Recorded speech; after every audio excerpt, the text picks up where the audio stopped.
لال بچیا، گائے کی لال بچیا، سمجھ رہے ہوں گے آپ، ایک بچڑی.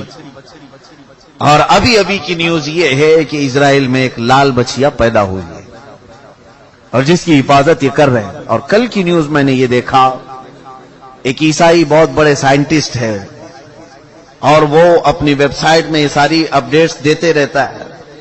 میں ان کی سب کی خبروں کو 100% یقین کے ساتھ نہیں بیان کر رہا ہوں، محض میں آپ کے دماغ کو قریب کرنا چاہ رہا ہوں، اس بات کو آپ تسلیم کر لیں. لال بچیا کا پیدا ہونا یہ تو جگ ظاہر ہے، سارے لوگ جانتے ہیں اس کو، سوائے ان لوگوں کے جو لوگ ٹک ٹاک میں مصروف ہیں. باقی جن کو اسلام یا تاریخ سے دلچسپی ہے یا وہ اپڈیٹس لیتے ہیں دنیا میں کیا ہو رہا ہے، انہیں پتا ہے کہ اسرائیل میں بھی کیا ہو رہا ہے. لال بچیا پیدا ہو گئی، اس کی حفاظت بھی ہو رہی ہے. کل خبر یہ ملی کہ اس کو قربان بھی کیا گیا ہے.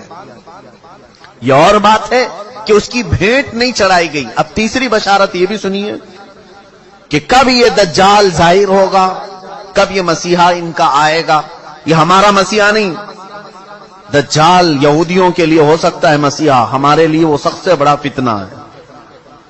اس کی آخری علامتوں میں یہ بتایا گیا ہے کہ جو عبادت خانہ تمہارا ختم کر دیا گیا ہے وہ عبادت خانہ جب تعمیر ہوگا تو تمہارا مسیحا آسمان سے اتر جائے گا.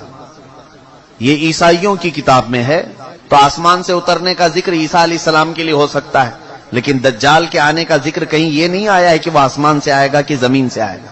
البتہ اتنا ہے کہ وہ ظاہر ہوگا.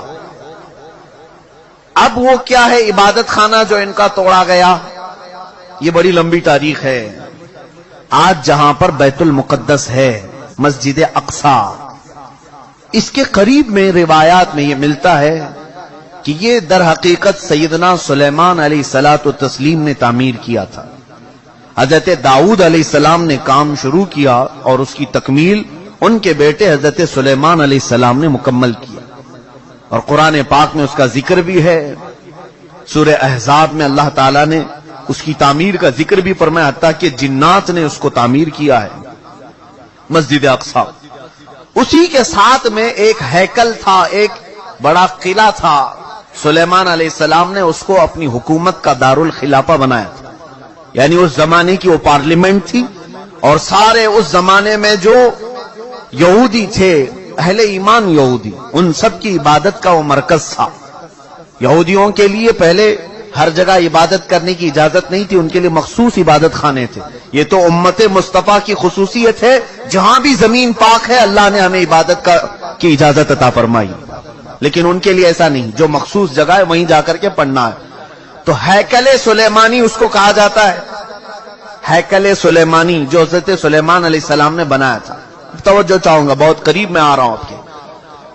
یہودیوں کی پہلے سے فطرت میں خرابی رہی ہے، سرکشی رہی ہے، پہلے سے یہ قتل و غارت میں مصروف رہے. بے شمار انبیاء اکرام کو انہوں نے قتل کیا ہے. بہت سارے انبیاء اکرام علیہ السلام کا قتل کرتے تھے، وہ بھی قرآن پاک میں. تو ان کی نافرمانیاں جب حد سے بڑی تو اللہ تعالیٰ نے ان پر ایک ایسے ظالم و جابر کو مسلط کیا کہ وہ بادشاہ ان کو پوری طرح سے ایسا ڈسٹروائے کیا. وہ بابل کا تھا، عراق کا بادشاہ تھا، ختم کر دیا. یہاں تک کہ جو ہیکل سلیمانی تھی اسے توڑ پھوڑ دیا، اچھی طرح سے توڑا، توڑ کر کے تھوڑی بہت دیواریں باقی چھوڑ کر چلا گیا. یہودیوں کا قتل عام ہوا. کئی 100 سال گزرے. اس کے بعد ایران کا ایک بادشاہ جو ان کا ہمدرد نکلا، اس کو خسرو بھی کہتے ہیں، یہ بادشاہ نے یہودیوں کا ٹیمپل دوبارہ بنا کر کے دیا. دوبارہ بنایا اور دوبارہ یہ ٹیمپل اس کو انگلش میں کہتے ہیں جو ان کا ہولی ٹیمپل ہے، ہیکل سلیمانی ہے. دوبارہ اس کی تعمیر کیا اور پھر کئی 100 سال گزرے. پھر ایک بادشاہ ہرکیولس جس کو یہ کہتے ہیں، ہرقل اعظم، اس نے، یہ عیسائی تھا، یہودیوں پر حملہ کیا، پھر اس ٹیمپل کو توڑ دیا اور ایسا توڑا کہ اس کی ایک اینٹ بھی باقی نہیں رکھی، ساری چیزیں ختم کر دی. اس میں بہت ساری چیزیں جو نایاب تھیں، جیسے تابوت سکینہ جس کا ذکر قرآن میں ہے، ایک صندوق تھا پچھلے نبیوں کے پاس، وہ موسیٰ علیہ السلام کے پاس بھی تھا. جس میں حضرت آدم علیہ السلام کا عصا تھا، بہت سارے نبیوں کے تبرکات تھے. بنی اسرائیل اس صندوق کو لے کر چلتے تھے ہر جنگ میں. کبھی بھی جنگ میں جانا ہو تو وہ صندوق لے کر جاتے تھے، اس کو تابوت سکینہ کہتے ہیں. اسے رکھ کر کے دعا کرتے تھے، اللہ ان کو فتح عطا کرتا تھا. وہ تابوت بھی ختم کر دیا گیا تھا، وہاں سے غائب ہو گیا تھا. ہرکیولس کے زمانے میں سب ختم ہوا. ٹیمپل دوسری مرتبہ ڈسٹروائے ہوا ہے، ڈیمولش کر دیا گیا ہے. یہ بات آپ کے دماغ میں رہے. 2 مرتبہ تعمیر ہوا اور 2 ختم کر دیا گیا، ہیکل سلیمانی. اس کے بعد صدیاں گزر گئیں. رسول کریم صلی اللہ تعالی علیہ وسلم کی تعلیمات نے دنیا کو روشن کیا، اور پھر عیسائیوں کا قبضہ جو بیت المقدس پر تھا، سیدنا عمر فاروق رضی اللہ تعالیٰ عنہ کے زمانے میں ان سے بھی اس مقدس مسجد کو آزاد کرایا گیا، اور مسجد اقصی مسلمانوں کا اس وقت سے لے کر کے ایک مقدس مقام بن کر رہی. کب سے؟ حضرت عمر فاروق رضی اللہ تعالیٰ عنہ کے زمانے سے آج تک. ہاں، بیچ میں ایک مرتبہ اور عیسائیوں نے اس پر غلبہ کیا تھا، تو سلطان صلاح الدین ایوبی رحمت اللہ علیہ نے بھی اس مسجد اقصی کو آزاد کرایا. اس کے بعد سے آج تک. لیکن اس کا کیا، جو ٹیمپل ٹوٹی. اب میں قریب آپ کے نتیجہ رزلٹ کے قریب آ رہا ہوں. جس عبادت خانے کو یہودی بہت مقدس مانتے تھے، ہیکل سلیمانی، یہ 2 مرتبہ ٹوٹ گیا ہے. اب سنیے کہ ان کی بشارتوں میں یہ تک لکھا گیا ہے، جس وقت تم اپنا عبادت خانہ تیسری مرتبہ تعمیر کرو گے، تمہارا مسیحا آ جائے گا. اب اخبارات اٹھاؤ، اب انٹرنیٹ پر جا کر یہ بھی سرچ کرو 3rd ٹیمپل کیا ہے. میں نے یہ بھی پڑھا کہ ابھی کی نیوز ہے کہ اسرائیل میں یہ اعلان کیا گیا ہے کہ ہم 3rd ٹیمپل بنانے جا رہے ہیں. 3rd ٹیمپل کیا ہے؟ وہی ہیکل سلیمانی جس کے لیے یہ 70 سال سے فلسطینیوں کا قتل عام کر رہے ہیں، اور کتنی سرنگیں انہوں نے کھود کر کے دیکھی ہیکل سلیمانی کی باقیات کو ڈھونڈنے کے لیے. اب جلدی میں آ رہا ہوں. یہودیوں نے ابھی اپنے اخبارات میں یہ بھی اعلان کیا کہ ان کو تابوت سکینہ بھی مل گیا ہے. جو تابوت سکینہ غائب تھا وہ مل گیا، اور اس کے علاوہ وہ جگہ بھی مل گئی جہاں پر ہیکل سلیمانی تعمیر تھا. اب ان کو یہ خبر ہو گئی. آپ کو یہ ایگریمنٹ بھی میں یاد دلاؤں کہ آج سے 70 سال پہلے، سن 1948 کے قریب، جب بیت المقدس کے قریب یہودی جا کر رہنے لگے، اسرائیل ایک ملک کی شکل میں آیا، تو ایک ایگریمنٹ عرب ملکوں کے ساتھ یہ پاس ہوا تھا کہ یہ جہاں چاہیں رہیں اسرائیل میں، لیکن بیت المقدس کو ہاتھ نہیں لگائیں گے اور مسلمانوں کو جانے سے نہیں روکیں گے. تو انہوں نے سائن بھی کیا تھا، اور ان کا خیال یہ تھا کہ بیت المقدس الگ چیز ہے، ہمارا ہیکل سلیمانی الگ چیز ہے.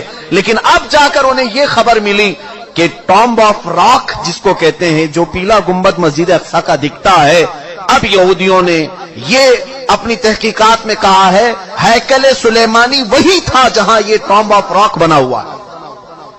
اب ان کے لیے نہایت ضروری ہو گیا ہے کہ بیت المقدس کو شہید کر دیا جائے. ٹامب آف راک جس کو کہتے ہیں، یہ پیلا گنبد، قبۃ الصخرہ اس کا نام ہے، اس کو شہید کر دیا جائے، اور اس کا اعلان ہو چکا. اور چوتھی ایک اور بشارت سن لیجیے، جہاں پر مسجد اقصی قائم ہے، یہ یروشلم ہے. میں ان تمام باتوں کو جو پیش کر رہا ہوں، قانونی اعتبار سے بہت سارے لوگ سمجھتے ہیں ان پیچیدگیوں کو. جس نے بھی یہودیوں کے متعلق بات کی ہے اس کا قتل کر دیا جاتا ہے، مار دیا جاتا ہے. میں بار بار اس کا اعتراف کرتا ہوں، مجھے اس کی پرواہ نہیں. ہاں، اس کی پرواہ ضرور ہے کہ میں امت مصطفیٰ کو ان کی امانتیں سپرد کر کے جاؤں. کتمان علم حرام ہے. چوتھی ایک اور بشارت ان کے متعلق یہ آئی ہے کہ کب آئے گا ان کا مسیح دجال. یہ بھی کہا گیا ہے کہ یروشلم میں جب تمہاری حکومت کا سینٹر ہوگا تب تمہارا مسیح اتر کر آ جائے گا، تمہارا مسیحا آ جائے گا. اب تک اسرائیل کا کیپٹل سٹی یروشلم نہیں تھا، آج تک نہیں تھا. اور آپ کو ابھی پچھلے سال پتہ چلا ہوگا، امریکہ کے صدر ٹرمپ نے یہ اعلان کیا کہ میں امریکن ایمبیسی یروشلم منتقل کر رہا ہوں. جو اسرائیل میں اس کی ایمبیسی تھی، ظاہر سی بات ہے ایمبیسی وہاں ہوتی ہے جہاں ملک کی کیپٹل سٹی ہوتی ہے، راجدھانی۔ دلی میں سارے ملکوں کی ایمبیسیاں موجود ہیں، سفارت خانے دلی میں ہوتے ہیں۔ اسی طرح سے اسرائیل کے اندر جتنے بھی ملکوں کی ایمبیسیاں ہیں وہ تل ابیب میں تھیں، تل ابیب، لیکن اب اسے منتقل کر کے ٹرانسفر کر کے یروشلم میں لایا گیا، اور یہ اس بات کا اعلان ہے کہ یروشلم اب یہودیوں کا مرکز حکومت بننے جا رہا ہے 2019 میں۔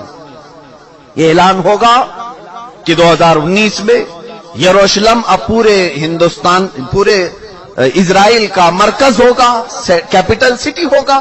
اور یہ ان کی بشارتوں میں لکھا گیا ہے کہ جس وقت یروشلم تمہارا دارالخلافہ بن جائے، دارالحکومت بن جائے، مسیحا تمہارا آنے والا ہے۔ میں نے کتنی چیزیں بتائی، مقدس کتابوں کے اعتبار سے اگر دیکھا جائے وہ لال بچیا بھی آ گئی، تھرڈ ٹیمپل کا ڈیزائن تیار ہو چکا، انٹرنیٹ پر یہ بھی دیکھنے کو ملا، میں نے یہ بھی سرچ کر کے دیکھا۔ تو آج بیت المقدس جس جگہ پر واقع ہے اس کا گوگل میپ اگر نکالا جائے تو گوگل میپ میں سے بیت المقدس کو ہٹا کر کے تھرڈ ٹیمپل کی عمارت رکھی گئی، مجوزہ ابھی بنی نہیں ہے لیکن اس کی عمارت پیش کر کے دکھایا گیا پوری دنیا کو۔ اب ان یہودیوں کو خوف نہیں کسی سے، اس لیے کہ ہر عرب ملک کے بادشاہ میں انہوں نے اپنی زبان رکھی ہے، ہر عرب ملک کا بادشاہ ان کا پٹھو بنا ہوا ہے، ان کا خادم ہے۔ اب انہیں یقین ہے کہ مسلمانوں کی طرف سے آواز نہیں آنے والی ہے، ہم نے سبوں کو خرید لیا ہے۔ آپ کو یہ تک خبر نہیں ہوگی کہ تقریباً اسلامی ممالک نام سے جتنے آج جانے جاتے ہیں، ہر مسلمان بادشاہ کے گھر میں یہودی عورتیں پہنچی ہوئی، ان کی بیویاں یہودیاں ہیں۔ تقریباً ملکوں کی بات میں بتاؤں، بڑے پلاننگ کے ساتھ، بڑے منصوبوں کے ساتھ۔ میرے عزیزوں، حالات بہت عجیب و غریب ہیں، لیکن میں یہ بتانے جا رہا ہوں کہ اب اگلے جو آنے والے دن ہیں یہ ہمارے لیے بڑے چیلنجز کے ہیں اور بہت بڑے فتنے کے ہیں۔ جو دجال کے آنے کی علامتیں بیان کی گئی تھی تقریباً وجود میں آ گئی۔ اور ایک سنیے، حدیث رسول کریم صلی اللہ تعالی علیہ وسلم کے اعتبار سے دریائے تبری کا ذکر ہے۔ ایک دریا ہے جو اسرائیل اور فلسطین کے بیچ میں بہتا ہے، اس دریا کے متعلق یہ بھی فرمایا گیا جس وقت دریائے تبری سوکھ جائے دجال ظاہر ہوگا۔ اب دریائے تبری کے متعلق ہم نے خبر معلوم کی تو صرف 2.5 فٹ پانی بچا ہوا ہے، 2.5 فٹ پانی بچا ہوا ہے۔ اب یہ تمام علامتیں کیا مسلمانوں کو بیدار کرنے کے لیے کافی نہیں ہے؟ پھر بھی آج ہم پورے طور پر ایسی غفلت کی نیند سو رہے ہیں جیسے ہمیں کچھ خبر ہی نہیں ہے۔ عزیزان گرامی وقار، قربان جاؤ میرے آقا کونین صلی اللہ علیہ وسلم کی خبروں پر۔ دوسری قوموں کے پاس ایسا کوئی نہیں جو انہیں آگے کی بات بتایا ہو سوائے ہمارے پاس جو محمد رسول اللہ نے بتایا۔ رسول کریم صلی اللہ تعالی علیہ وسلم نے ہمیں قیامت تک کی باتیں ایسے کھول کر بیان کی ہے، ایسے بیان کی ہے کہ جس میں ایک رتی برابر بھی شک نہیں کیا جا سکتا، لیکن اس کے باوجود انہی کی امت سب سے زیادہ غفلت کی شکار ہے، اور پوری دوسری قومیں تیاری میں ہیں، تیاری میں ہیں۔ پوری عیسائیت تیاری میں ہے، پوری یہودیت تیاری میں ہے۔ اور آپ کو معلوم اب یہ تھرڈ ٹیمپل بنا کر کے رہیں گے، یہ بنائیں گے، جس کے لیے اب مسجد اقصی کو شہید کرنا پڑے گا، بیت المقدس کو شہید کرنا پڑے گا۔ تو ایک خوف تو ہے، حکومتیں اگر آواز نہیں اٹھائیں گی تو قوم تو اٹھ جائے گی۔ مسلمان ابھی مرے نہیں، ایمان اب بھی زندہ ہے، تو یہ خوف ہے، اس کے لیے اب ڈائریکٹ مسجد اقصی پر حملہ نہیں کیا جائے گا۔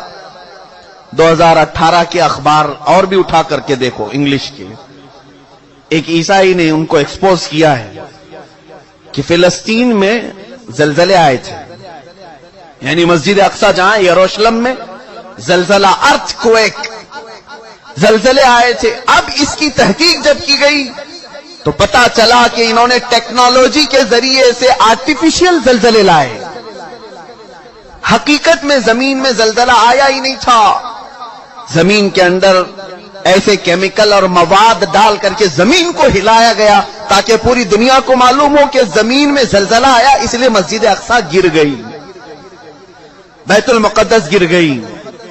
یہ تک پلاننگ ہے۔ اور یہ کر کے رہیں گے ان تمام چیزوں میں۔